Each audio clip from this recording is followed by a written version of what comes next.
Hi everyone, welcome back to our channel.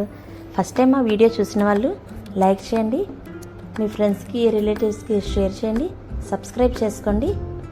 మంచి మంచి videos పెడతాం. ఇప్పుడైతే బేబీ కార్న్స్ 65 ఎలా చేయాలో చూపిస్తానండి. ఇప్పుడు పిల్లలకి హాఫ్ డేస్ ఇచ్చారు కాబట్టి ఇంకా మధ్యాహ్నం లంచ్ అవగానే స్నాక్స్ అని ఏదో ఒకటి అడుగుతూ ఉంటారు. ఎప్పుడు బయట కొనే పెట్టకుండా అప్పుడప్పుడు హెల్తీగా ఇలా బేబీ కార్న్స్తో చేసి పెట్టారంటే ఇష్టంగా తింటారు, సాస్లో ముంచుకొని. ఇప్పుడు వీటిని పొడుగ్గా మధ్యలో కట్ చేసుకొని ఇలా క్రాస్గా అయితే వీడియోలో చూపిస్తున్న విధంగా కట్ చేయండి. ఈ కట్ చేసేలోపు నేను స్టవ్ మీద వేడి నీళ్ళు పెట్టి ఉంచానండి. ఇప్పుడు ఆ వేడి నీళ్ళలో ఇవి వేసేయండి ముక్కలు, ఎందుకంటే కవర్లో ఉంటాయి కాబట్టి ఇవి వేడి నీళ్ళలో వేయగానే మంచిగా బాగుంటాయి. ఇప్పుడు వాటర్ అంతా పొయ్యేలా వడపోసుకొని ఒక గిన్నెలో వేసుకోండి. ఇప్పుడు వీటిలో ఏమేమి వేయాలో చూపిస్తాను. మా పిల్లలకైతే ఇవి చాలా బాగా నచ్చినాయండి. ఒకసారి మీరు ట్రై చేయండి, చాలా బాగుంటాయి.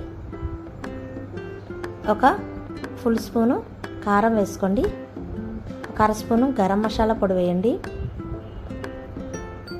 ఒక స్పూను అల్లం వెల్లుల్లి పేస్ట్ వేసుకోండి, తగినంత సాల్ట్ కూడా వేయండి.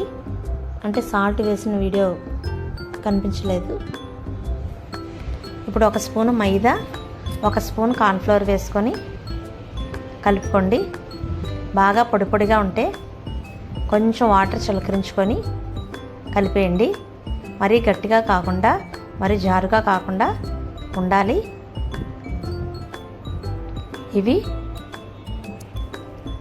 స్విగ్గీలోని,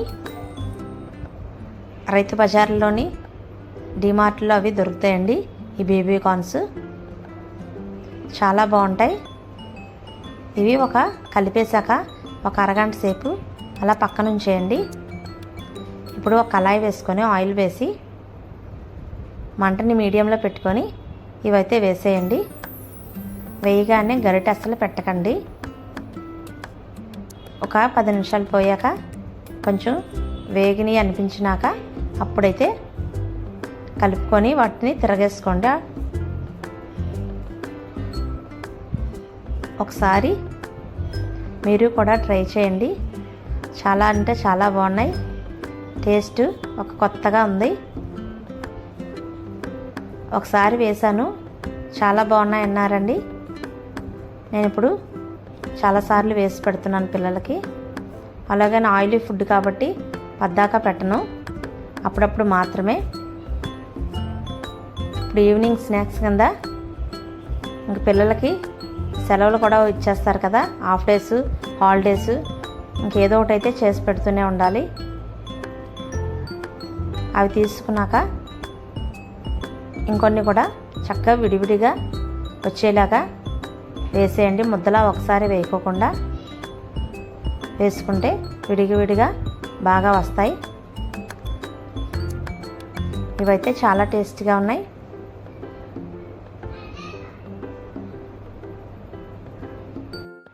ఎప్పుడూ ఒకేలా కాకుండా బయటవి కొనుక్కోకుండా ఇంట్లోనే హెల్తీగా ఏదో ఒకటి చేస్తానండి.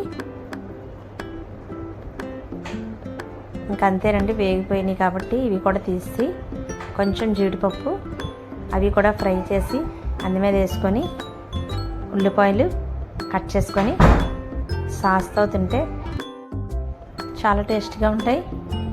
ఈజీగా సింపుల్గా అయిపోతాయి. టేస్ట్ కూడా చాలా బాగుంటుంది.